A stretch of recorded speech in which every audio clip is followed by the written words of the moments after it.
The man tied the safety rope to the car tire, pulling it tight, then climbed into the hot air balloon with his friends. They had barely started enjoying themselves when Annie suddenly realized they had drifted thousands of feet into the sky. John was terrified when he saw this too. He looked at his companion who had secured the safety rope. How could this have happened? His friend admitted he had only tied one end to the car, not realizing the other end needed to be attached to the balloon. John was furious with his companion. While the two were arguing, Kara spotted something even more frightening ahead. They were heading straight for a wind farm. The sharp turbine blades could destroy them instantly. Now they were truly panicking. In this critical moment, John turned the burner to maximum power, making the balloon rise quickly to avoid the turbines. The four of them hurriedly ducked down in the basket, grabbing onto anything that could secure them. At that moment, a man on the ground spotted them and thought they were extreme sports enthusiasts. He quickly pulled out his phone to take pictures, unaware of the danger. Slowly approaching the four passengers, the hot air balloon was getting dangerously close to the wind turbines. But 2 minutes later, nothing unusual had happened outside. Their companions stood up to look.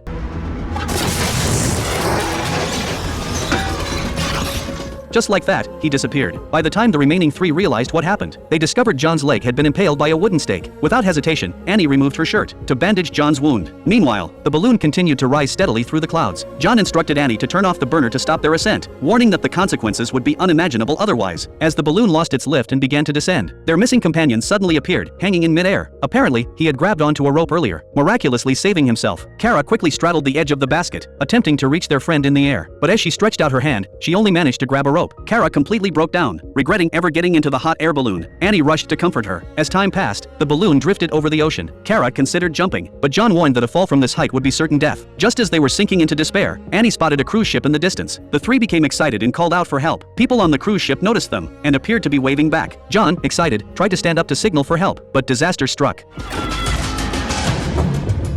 He accidentally fell overboard into the sea. Kara quickly threw down a rope, but it wasn't nearly long enough. As they panicked, they watched John sink into the ocean depths. The two women were devastated, but to survive, they needed to find a way to escape. Working together, they removed a banner hanging outside the basket. Annie cut her palm and used her blood to write a distress signal. They held the banner high, hoping to catch the attention of a passing yacht, but the people on the yacht were too busy enjoying themselves to notice the two women. As the yacht gradually moved away, their only hope seemed lost. Disappointed, they sat down in the basket. Would they ever be rescued?